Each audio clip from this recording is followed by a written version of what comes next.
থালুজান, থালুজান, মা বলেতে আমলা নাকি গোলুল মানুষ, তোমলাও কি গোলুল মানুষ?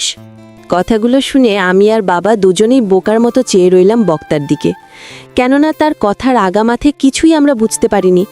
কথাগুলো বলেছে আমার খালামণির 3.5 বছর বয়সী মেয়ে নীল। নাম নীলাঞ্জনা হলেও ছেলে না থাকায় খালামণি তাকে নীল বলেই ডাকেন, সেই সাথে বাকিরাও এটাকেই তার ডাকনাম বানিয়ে ফেলেছে। আমাদের এভাবে তাকিয়ে থাকতে দেখে খালামণি এসে বুঝিয়ে বললেন তার মেয়ের কথাগুলো। সে বলেছে, খালুজান, খালুজান, মা বলেতে আমলা নাকি গরিব মানুষ, তোমলাও কি গরিব মানুষ?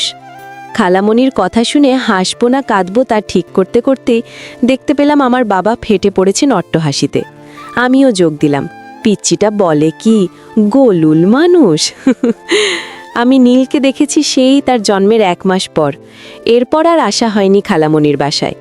যদিও তাদের 2 গ্রাম পরেই আমাদের বাড়ি, কিন্তু খালামণিদের গ্রামে অনেক খাল বিল থাকায় বাবা আমাকে আসতে দেননি, কারণ আমি সাঁতার জানতাম না। এই 10 বছর বয়সে ক্লাস 5-এ ওঠার পর আমার সাঁতার শেখা।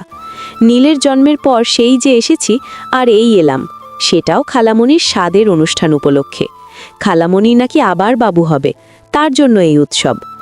যাতায়াত না থাকায় নীলের তোতলা হওয়ার বিষয়টা আমার অজানা, তাই ওর কথা শুনে বেশ মজা পেলাম। ওর কথাগুলোই এমন যে হাসি আটকানো মুশকিল। আমাদের হাসতে দেখে আবার ঠোঁট ফোলানো শুরু করলে বাবা হাসি থামিয়ে তাকে কোলে তুলে নিলেন। অতঃপর নীলের মতো করেই বললেন, না মা, আমরা গোলুল মানুষ নই, আমরা সওদাগর মানুষ। তালে তুমি আমাতে পুতুল কিনে দেবে? তোমার পুতুল চাই?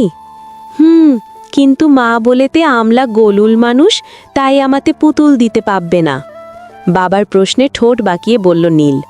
ওর কথা শুনে আমি জোরে হেসে ফেললাম। আমার হাসি দেখে আমার দিকে আঙুল তুলে তেড়ে এসে বলল, এই এই তুমি কে? আর আমার কথা শুনে হাসো কেন? আমি কেন হাসছিটা তোকে বলতে হবে? তুমি তো ভালই অসভ্য, মুখে মুখে তর্ক কলো। হ্যাঁ, কোন দেশের মহারানী এনেল গো, ওনার সাথে তর্ক করা যাবে না? এই তুই না গোলুল মানুষ, তা তোর এত পুতুলের শখ কেন? হ্যাঁ, যা ভাগ, আমার বাবা তোকে পুতুল কিনে দেবে না। আমার কথায় নীলের চোখ ছলছল করে উঠল।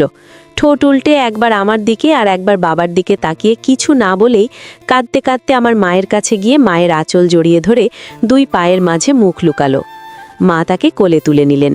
চোখ মুছে দিয়ে কান্নার কারণ জানতে চাইলে আমার নামে এক গাদা নালিশ করে দিলেন তিনি।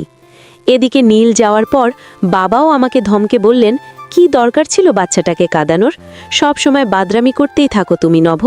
এখন বাচ্চাটা কেঁদে কেঁদে একাকার হচ্ছে, যাও গিয়ে সরি বলো। যা বাবা, আমি আবার কি করলাম? আমি তো ঠিকই বলেছি। ও নিজেই তো বলল ও গোলুল না, মানে গরিব মানুষ। তাহলে ওর পুতুল কেন লাগবে? এখন সব দোষ নভর। বাহ, একেই বলে কি যেন বলে, যা ভুলে গেলাম। এই মেয়ে তো মহাবিচ্ছু, আমাকে অসভ্য বলে গেল, আবার বকাও খাওয়ালো। কপাল করে পাওয়া বাবা মা আমার থেকে ওই নীলময়ীর প্রতি দরদ বেশি। ওই আবার মা জননী আসছেন, তিনিও না জানি কি কি শোনাবেন। আমার সামনে পিচ্ছিটাকে কোলে নিয়ে এসে দাঁড়ালেন মা। তার চোখ মুখে রাগের আভাস। পিচ্ছির চোখও কিছুটা ফোলা, আবার কান্না করায় ঠোঁট লাল হয়ে গেছে। সাংঘাতিক। নভ, তুমি আমার নীলাঞ্জনা মাকে বলেছ? কই না তো মা, আমি তো শুধু বলেছি তুই যেহেতু গোলুল মানুষ তাই তোর পুতুলের দরকার নেই। ও তোমাকে পুতুল কিনে দিয়েছে? না, বাবাকে। তাহলে তুমি কথা কেন বললে? মা, আমি তো শুধু মজা করে। সরি বলো নভ। সরি। আমাকে মা বকছে দেখে আর তারপর ওনাকে সরি বলেছি দেখে মুখ ঝামটা দিয়ে অন্যদিকে ঘুরে গেলেন তিনি।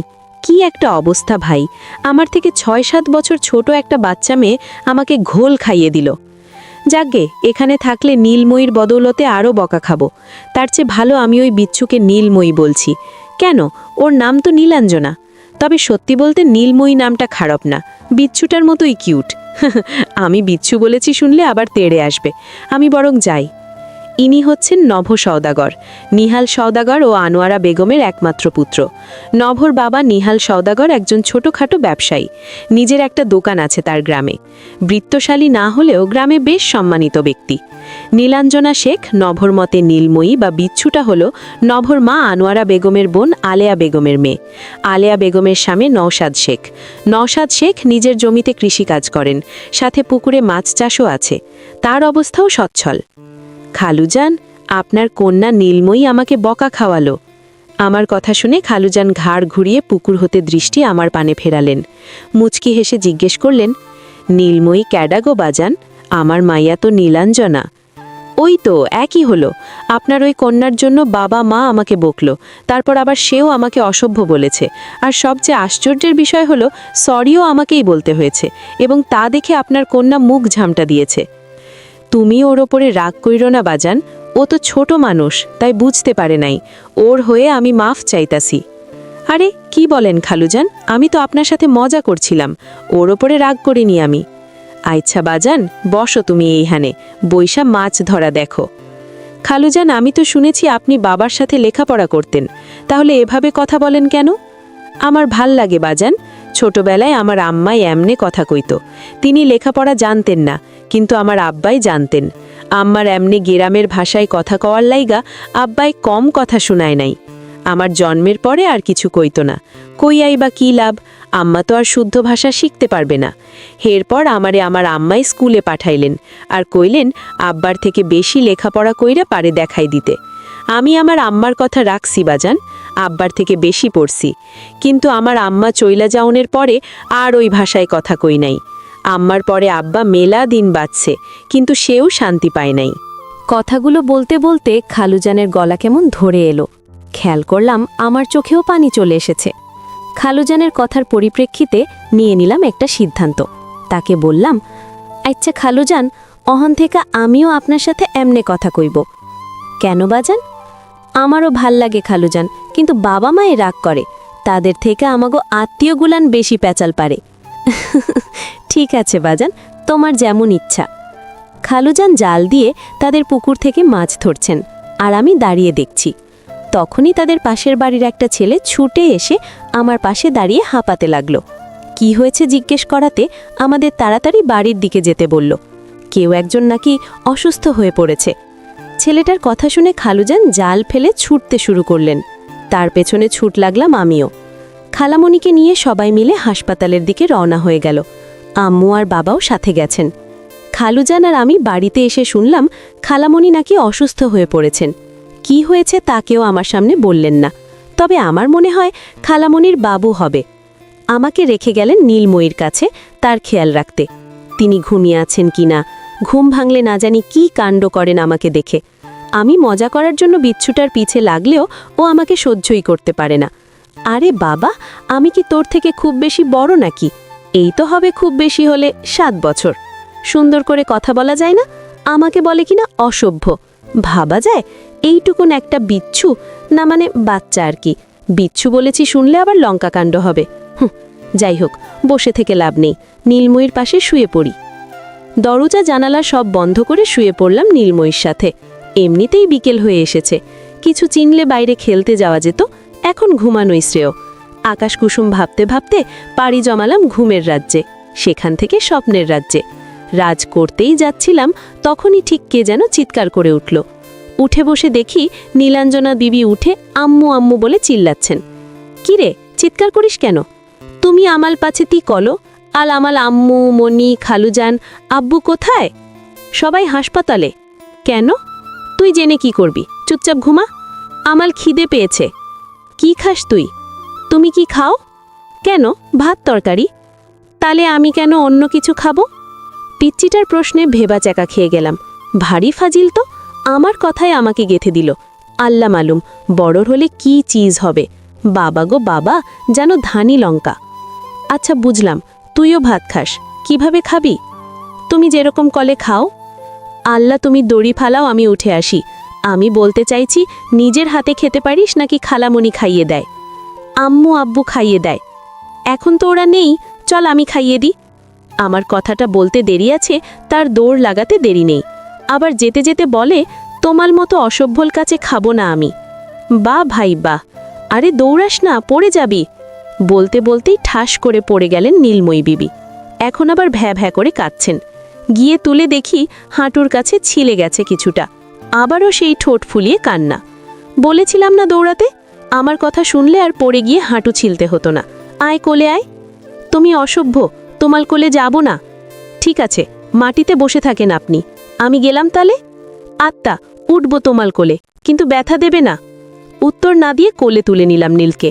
এখন কথা বললে ও পেঁচাতেই থাকবে, তার চেয়ে ভালো চুপ থাকি। নীলকে কোলে করে নিয়ে বিছানায় বসিয়ে দিলাম।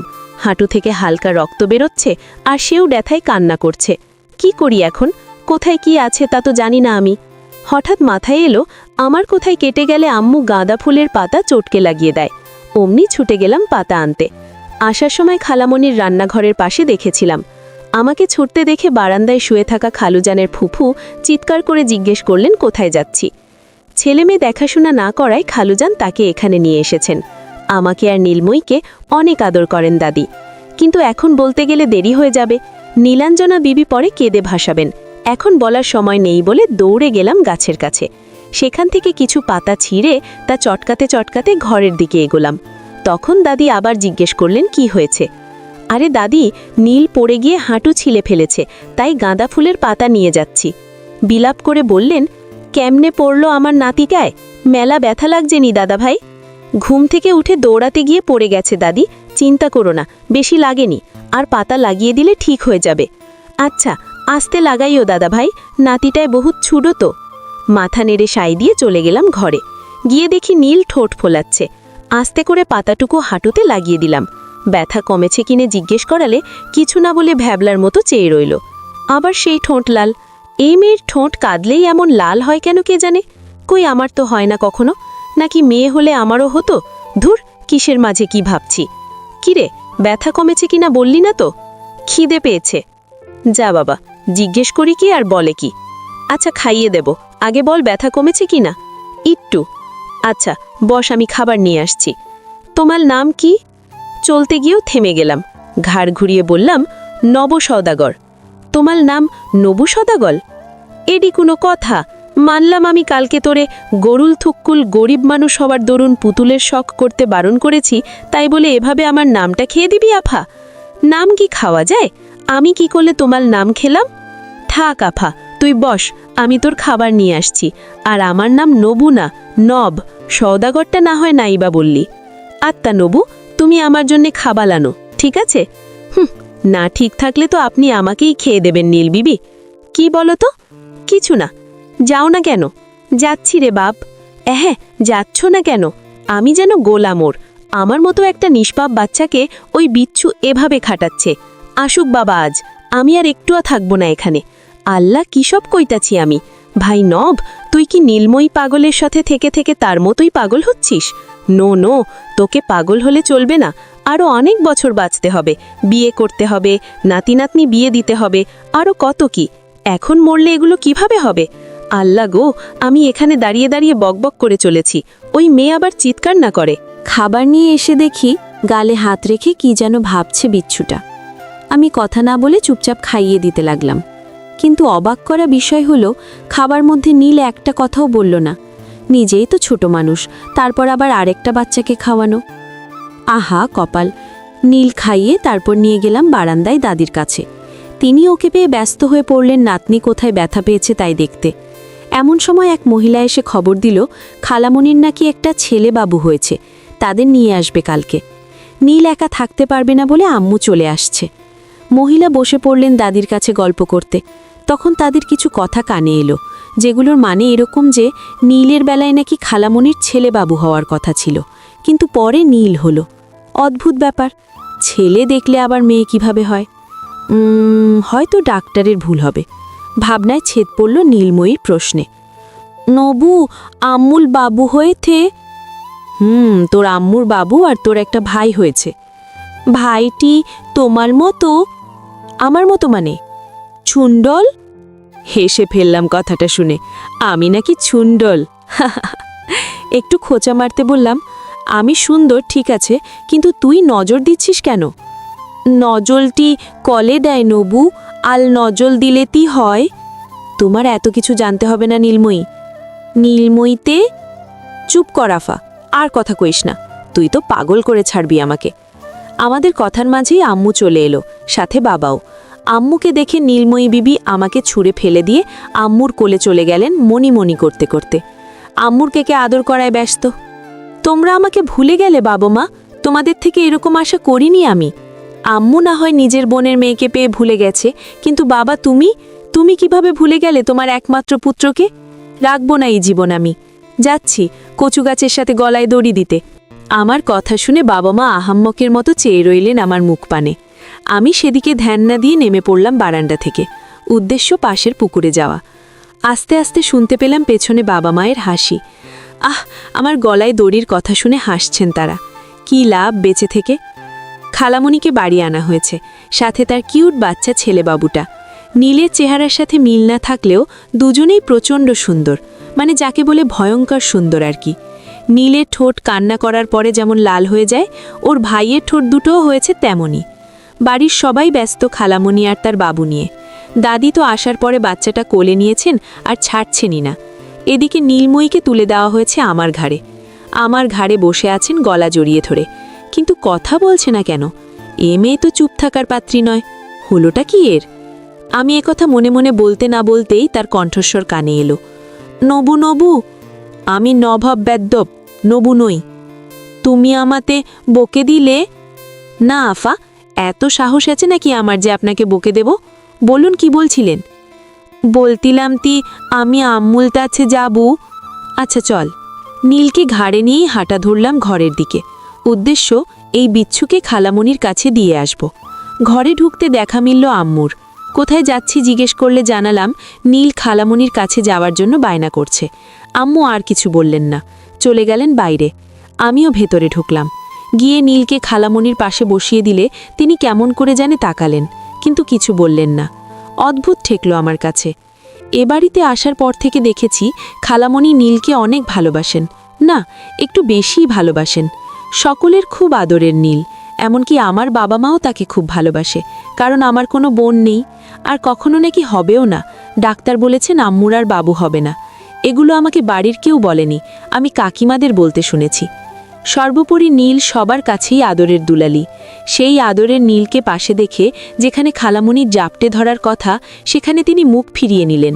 এটা কিভাবে সম্ভব? একটু না অনেকটাই অবাক হলাম আমি। আম্মু আম্মু, ভাইতে আমাল কোলে দেমে একটু। খালামণি চোখ মুখ কঠিন করে বললেন, না, তুমি দূরে থাকবে ওর থেকে, ছোবে না আমার ছেলেকে তুমি, বুঝেছ? খালামণির কথাগুলো কেমন যেন ঠেকল। তারপরেও নীলকে মাথা নেড়ে সাই দিতে দেখলাম। আমার সাথে সাথে বোধহয় খালুজানের ফুফুও অবাক হয়েছেন। তিনি বললেন, কিরে বউ, আমার নাতিনডার লগে এমনে কথা কস ক্যারে? খালামণি যেন একটু বেকায়দায় পড়লেন, আবার নিজেকে সামলে বললেন, ও তো ছোট মানুষ ফুফু, ওর কাছ থেকে পড়ে যাবে বাচ্চাটা। খালামণির ব্যবহার কেমন চোরা চোরা লাগছে। হ্যাঁ ঠিক, নীল ছোট, কিন্তু এখানে তো সবাই আছে, পড়ে যেতে গেলে ধরতে পারবে। আবার নীল খালামণির কাছে যেতে গেলে তিনি হাত দিয়ে সরিয়ে দিলেন। আর কেউ খেয়াল না করলেও আমার চোখের আলো না। আম্মুকে কি একবার বলবো? পরে যদি বলে তুমি ছোট মানুষ, ভুল দেখেছ? না, একবার বলেই দেখি গিয়ে। বাইরে গিয়ে আম্মুকে খুঁজে বললাম সব কথা। বাবাও পাশে দাঁড়ানো ছিলেন। আমার কথা শুনে দুজনেই কেমন চিন্তিত হয়ে গেলেন। আবার বললেন, খালুজান বাজার থেকে আসলে নাকি তাকে কিছু বলতে হবে। কি বলতে হবে তা আমার সামনে আর খোলসা করলেন না। অবস্থা সুবিধার লাগছে না। যারা এখান থেকে গল্প পড়ছেন সবাই এই লেখায় ক্লিক করে অ্যাপস একবার ইনস্টল করে দেখেন। খালামণির চোখমুখ কেমন যেন ছিল যখন উনি নীলের সাথে কথা বলেন। নীলকে আমার কাছে নিয়ে আসবো ভেবে আবারও গেলাম ঘরের দিকে। দরজার কাছে যেতেই আপনা আপনি থেমে গেল পাজোড়া। খালামণিকে নীল জড়িয়ে ধরায় তিনি ওকে হাত ধরে উঁচু করে বিছানা থেকে নামিয়ে ধাক্কা মারলেন। বাচ্চা মানুষ ধাক্কা না সামলাতে পেরে নিচে বসে পড়েছে নীল।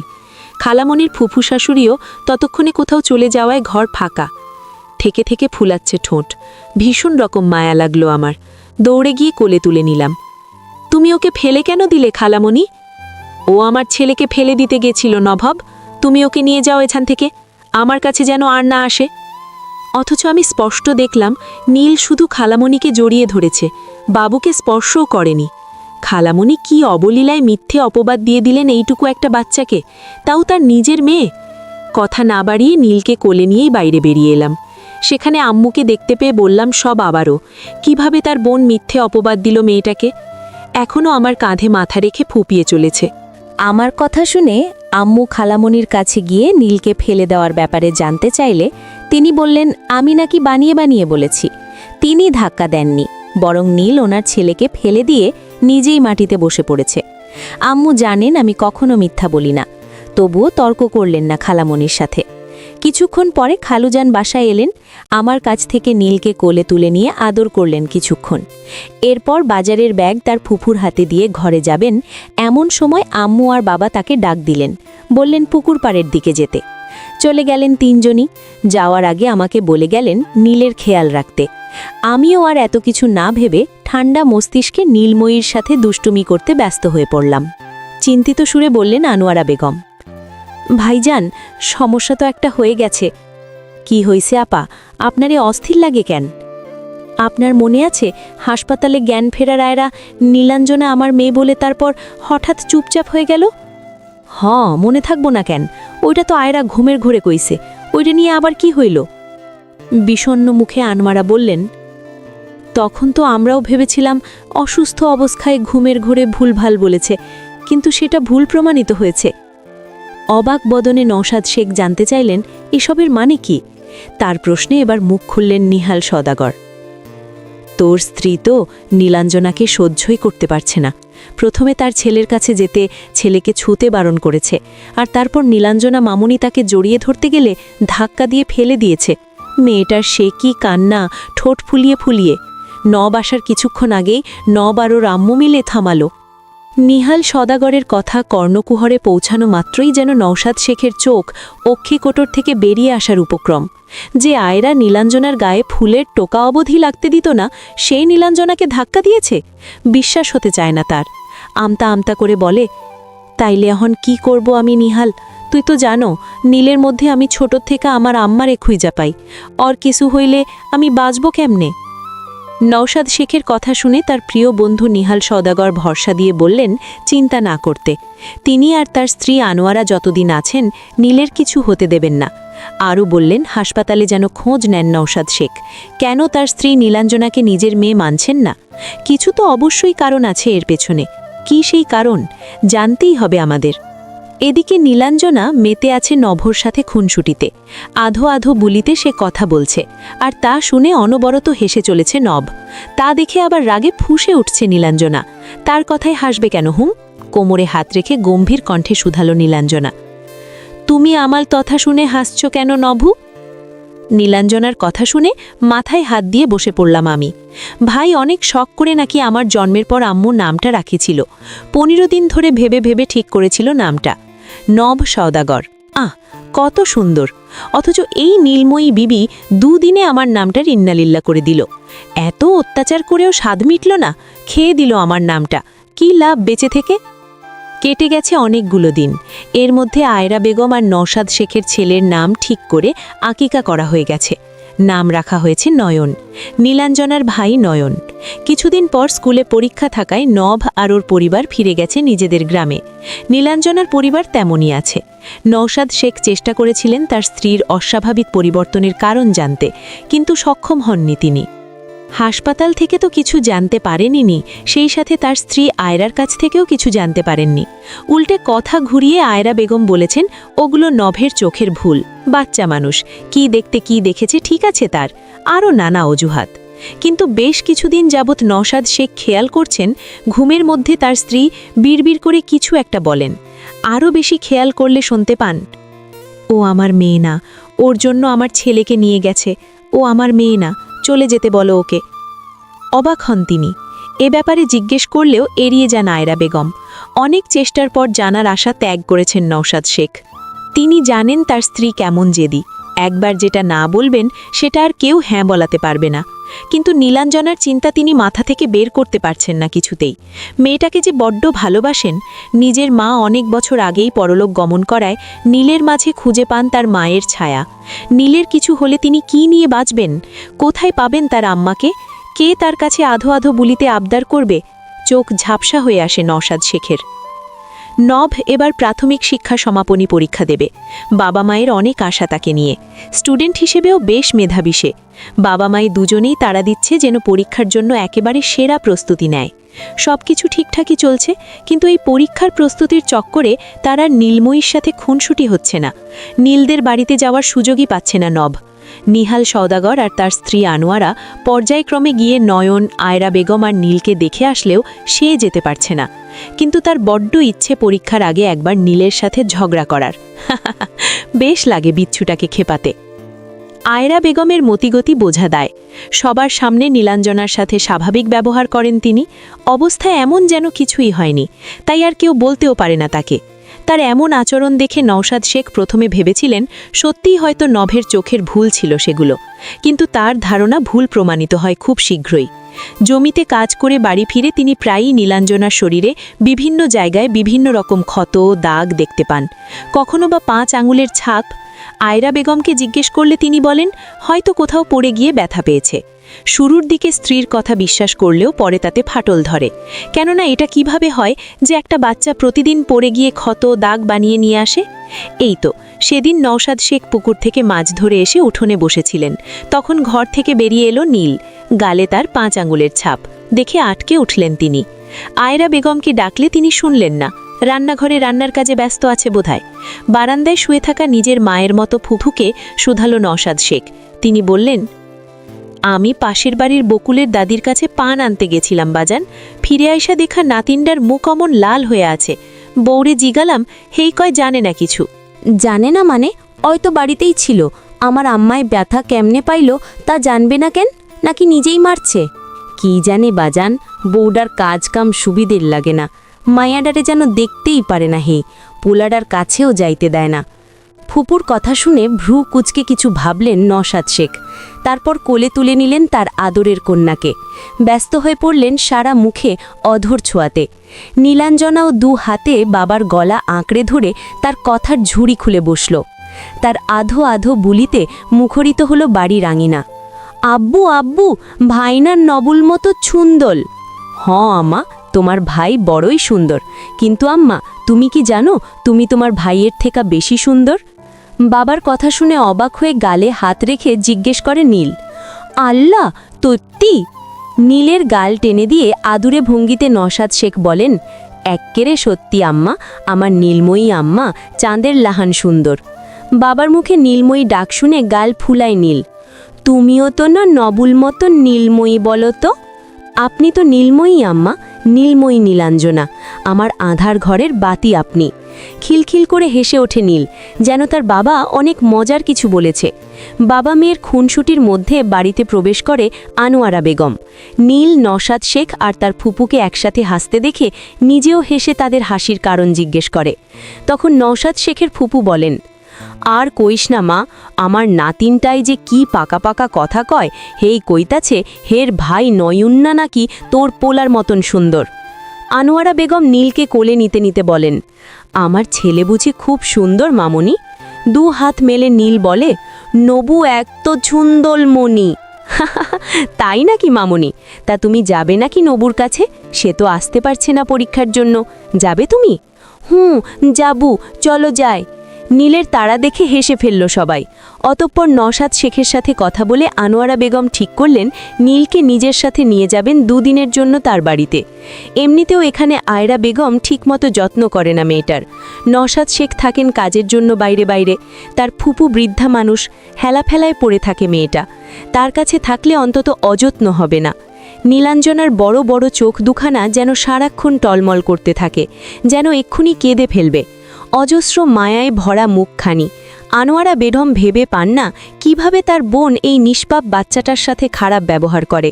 নীল তো এমন একটা বাচ্চা যাকে দেখলে পাষাণ হৃদয়ের ব্যক্তিরও মায়া হবে, আর সেখানে দীর্ঘশ্বাস ফেলেন তিনি। কিছুক্ষণ বোনের সাথে কথা বলে নয়নকে কোলে নিয়ে নীলাঞ্জনাকে সাথে নিয়েই বেরিয়ে যান নওশাদ শেখের অনুমতি নিয়ে। খাওয়ার সময় নওশাদ শেখ আয়রা বেগমকে জিজ্ঞেস করেন, তুমি আজকে আম্মারে মারছিলা নাকি? আয়রা বেগম বিরস মুখে বলেন, আমি কেন আপনার আম্মারে মারতে যাব? তাইলে যে দেখলাম আম্মার গালে আঙুলের দাগ, আমি কিভাবে জানবো কোত্থেকে কিভাবে করে এনেছে? আর কথা বাড়ালেন না নওশাদ শেখ।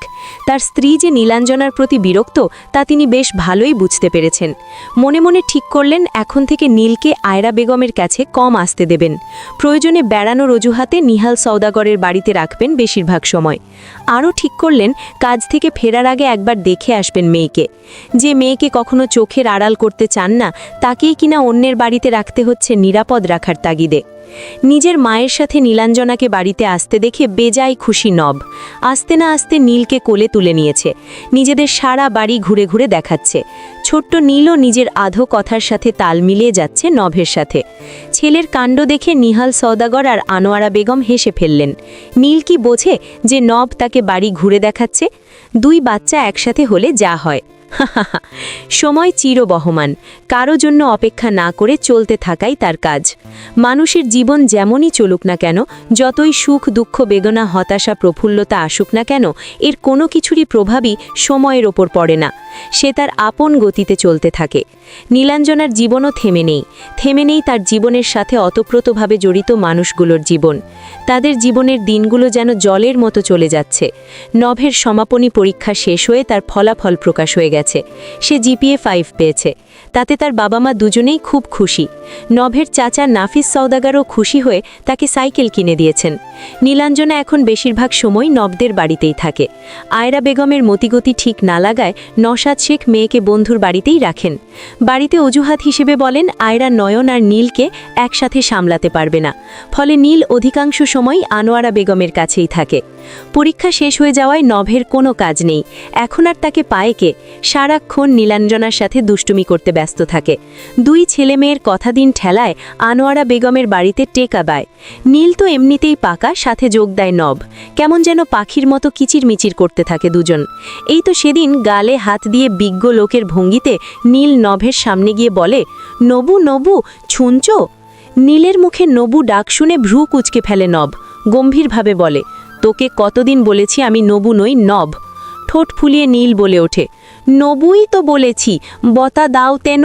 ধমকে নভ বলে, না নভ বলিসনি তুই, নবু বলেছিস। নবু কি জিনিস? হ্যাঁ, নবু কি জিনিস? তুমি তো নবু। দাঁত বের করা বলা নীলাঞ্জনার বলা কথায় গা পিত্তি জ্বলে ওঠে নভের। না ভাই, এর কোনো মানে হয়? কত সুন্দর একটা নাম এভাবে পচাবে? দেখ নীলময়ী, আবারও বলছি তোকে, আমাকে আর নবু বলবি না, ঠিক আছে? মাথা নেড়ে সায় দেন নীল। আত্মা, এই তো গুড। এবার বল কি বলছিলি? তুমি এত ঝগড়া কলো তেন? কি আমি ঝগড়া করি? কলই তো। মনি তো ঝগড়া কলে না, থালুজানও কলে না, তুমি তেন কলো? দেখ নীলময়ী, ভালো হবে না কিন্তু। আর একবার যদি বলিস আমি ঝগড়া করি, তাহলে আমার থেকে খারাপ কেউ হবে না বলে দিলাম। নভর কথা শুনে নীল হেসে বলে, তোমার থেকে খারাপ তো এমনিতেও তেও নেই, হি হি হি। নীলাঞ্জনার কথায় নভ তবেরে বলে তাড়া করতে শুরু করে, আর নীলও দৌড়াতে থাকে সারা বাড়িময়। অতপর নভর সাথে পেরে উঠবে না টের পেয়ে আনোয়ারা বেগমের পেছনে গিয়ে দুই পা জড়িয়ে ধরে বলে, মনি মনি দেখো, তোমার ছেলে আমারতে মালবে। আনোয়ারা বেগম নীলকে কোলে তুলে নিতে নিতে বলে, কি ব্যাপার নভ, তুমি আমার নীলমামনিকে মারবে কেন? নভ রেগে গিয়ে বলে, আম্মু, তোমার বোনের মেয়ে বলেছে আমি নাকি ঝগড়া করি। তুমি ঝগড়া করো না, বাবা ঝগড়া করে না, আমি কেন শুধু ঝগড়া করি? ছেলের কথায় হেসে দিয়ে বলেন, ঠিকই তো বলেছে আমার মামনি, তুমি এত ঝগড়া কেন করো? হ্যাঁ আম্মু, তুমিও? ছেলের গাল ফুলানো দেখে আনোয়ারা গাল টেনে দিয়ে বলেন, তুমি আমার মামনির মতো গাল ফুলাও কেন নবু? নিজের মায়ের মুখে নীলময়ীর মতো নবু ডাক শুনে আমুমু বলে চিৎকার করে কেঁদে ওঠে নভ। তার সাধের নামটাকে সবাই মিলে বেইজ্জতি করছে, এটা সে কিছুতেই মেনে নেবে না। এদিকে তাদের কাণ্ড দেখে নীল কোলে থেকেই হাসতে শুরু করে। সে হাসি যেন থামেই না। নীলের হাসি আবার নভর রাগ বাড়িয়ে দিতে আগুনে ঘিয়ের মতো কাজ করে। এ বাড়িতে আর থাকবো না বলে বেরিয়ে যায় নভ। তার মা আবার পেছন থেকে বলে, এমন হুমকি কত এলো গেল। বেশ কিছুদিন পরের কথা, নতুন বছর শুরু হয়েছে। নভ এখন 6ষ্ঠ শ্রেণীর ছাত্র। নিয়মিত স্কুলে যাওয়া আসা লেগে আছে তার। সেই সাথে চলমান আছে তার নীলময়ীর সাথে খুনসুটি। সে যেমন সুযোগ পেলেই নীলকে খোঁচা মারতে ছাড়ে না, তেমনি নীলও তাকে ঝগড়ুটে বলতে ছাড়ে না। এ নিয়েই দুজনের তুমুল দ্বন্দ্ব। দুই বিচ্ছুকে সামলাতে হিমশিম খান আনোয়ারা বেগম আর নিহাল সওদাগর। নওশাদ শেখের সাথে নীলের খুব কমই সময় কাটানো হয়। কাজ থেকে ফেরার পথেই যা মেয়েকে দেখে যান তিনি। তাছাড়া নীল তার মনির কাছেই থাকে। কিছুদিন হলো নওশাদ শেখের ফুফু বায়না ধরেছেন নীলকে দেখবে। নওশাদ শেখও ভেবে রেখেছেন মেয়েকে বাড়িতে নেবেন। এখন হয়তো আয়রা বেগম ভালো ব্যবহার করবে, হয়তো ওগুলো তার অসুস্থতার প্রভাব ছিল। বন্ধু নিহাল আর তার স্ত্রী আনোয়ারাকে বলে নীলকে বাড়ি নিয়ে যান নওশাদ শেখ। নভ গেছে নৌকা ভ্রমণে, স্কুল থেকে নিয়ে যাওয়া হয়েছে। নভর যাওয়ার সময় নীলের সে কি কান্না, সেও যাবে নভর সাথে নদী দেখতে। তারপর সবাই মিলে এই বলে ঠান্ডা করেছে যে কিছুদিন পরে তার জন্মদিনে সবাই মিলে যাওয়া হবে নৌকা ভ্রমণে। তখন নীল ইচ্ছে মতো নদী দেখবে। নওশাদ শেখও মেনে নিয়েছেন মেয়ের আবদার। নীলকে বাড়িতে নিয়ে আসায় আয়রা বেগম যে খুব একটা খুশি হননি তা তার চেহারায় স্পষ্ট। নীল আম্মু আম্মু বলে কোলে উঠতে চাইলে কাজের বাহানায় এড়িয়ে গেছেন কৌশলে। বাকিরাও ভেবে নিয়েছে হয়তো রান্না শেষে মেয়েকে আদর করবেন আয়রা। নীল ব্যস্ত হয়ে পড়েছে তার দাবি আর ভাইয়ের সাথে খেলতে। ভাইয়ের ছোট ছোট হাত পা ধরে আধো বুলিতে কি যেন বিড়বিড় করে চলেছে সে। সবাই উপস্থিত থাকায় আয়রা খারাপ ব্যবহার করেননি ঠিকই, তবে ছেলের কাছে নীলকে দেখে চোখ রাঙাতেও ভোলেননি তিনি। দিন চলে গেছে ঝড়ের বেগে। আজ নীলের জন্মদিন। দাদি নিজের গলার স্বর্ণের চেন খুলে পরিয়ে দিয়েছে তার গলায়। নভ একটা লকেট সহ চেন পরিয়ে দিয়ে বলেছে, এটা যেন কখনো না খোলা হয় নীলময়ী, এতে তোর নাম লেখা আছে। চেনটা নভ তার বাবা নেহাল সওদাগরকে বলে স্পেশালভাবে বানিয়ে এনেছে। তবে এর সম্পূর্ণ বিশেষত্ব নীল জানে না। তবে সে অনেক খুশি, তাকে আজ সবাই এত আদর করছে দেখে। অবশেষে তাদের নৌকা ভ্রমণের যাওয়ার পালা। নীলের খুশি যেন ধরে না, সে নদী দেখবে তাও কাছ থেকে। আয়রা বেগম নয়ন ছোট হওয়ায় তাকে নিয়ে যাবেন না। নভর পরিবার আর বাবার সাথে যাচ্ছে নীল। নভকে এটা সেটা জিজ্ঞেস করে জ্বালিয়ে মারছে নব। নবু, নদী দেখতে তেমন হয়? এমন প্রশ্নে তাজ্জব বনে যায় নভ। নদী আবার দেখতে কেমন হবে? নদীর মতোই হয়। তা বললে তো আর নীল মানবে না, তাই বলে অনেক সুন্দর হয়। তোমার মতো? অদ্ভুত, নদী নাকি নভর মতো। তবু কথা না বাড়িয়ে নভ তাকে কোলে তুলে নিয়ে বলে, হ্যাঁ আমার মতো, এবার চুপ থাক। নৌকা নিয়ে তারা কুলের কাছাকাছিই ছিল। এরপরে নীল বায়না ধরল আরও ওদিকে যাবে, মানে মাঝের দিকে গিয়ে ঢেউ দেখবে। কিন্তু আকাশে কালো মেঘ দেখে নওশাদ শেখ বারণ করেন। আনোয়ারাও বোঝান এখন গেলে ঝড়ের কবলে পড়ার সম্ভাবনা আছে। কিন্তু নীল তো নাছোড়বন্দা, কান্নাকাটি শুরু করলে বাধ্য হয়ে নৌকা মাঝ নদীতে নেওয়া হয়। আর ভাগ্যেরও কি পরিহাস, তখনই শুরু হয় ঝড়ের সাথে তুমুল বর্ষণ। সেই সাথে নদীতে উথাল পাথাল ঢেউ। চারদিকে অন্ধকার হয়ে আছে মেঘের কারণে। হঠাৎ সবার দৃষ্টি এড়িয়ে নীল চলে যায় একেবারে নৌকার কিনারে। এদিকে ঢেউয়ের তারে নৌকা প্রচণ্ডভাবে দুলছে। নিহাল সওদাগর নীলকে নৌকার শেষ মাথায় দেখে তাকে আনার জন্য এগিয়ে যেতে থাকলে হঠাৎ এক বড় ঢেউয়ে নৌকা দুলে উঠলে নীলাঞ্জনা পড়ে যায় নৌকা থেকে। নিহাল সওদাগর নীলাঞ্জনা বলে চিৎকার করে উঠলে সবাই একে একে এগিয়ে আসে। ততক্ষণে তাদের চোখের মনি নীলের চিহ্ন আর দেখা যাচ্ছে না। আমার আম্মা বলে জ্ঞান হারিয়ে ফেলেন নওশাদ শেখ। বন্ধুরা, এটা ছিল আমাদের গল্পের প্রথম পার্ট। আপনারা যদি দ্বিতীয় পার্ট দেখতে চান তাহলে চ্যানেলটি অবশ্যই সাবস্ক্রাইব করে রাখবেন, যাতে করে আমরা কাল ভিডিও আপলোড করার সঙ্গে সঙ্গে আপনার কাছে সেকেন্ড পার্ট চলে যায়। ধন্যবাদ।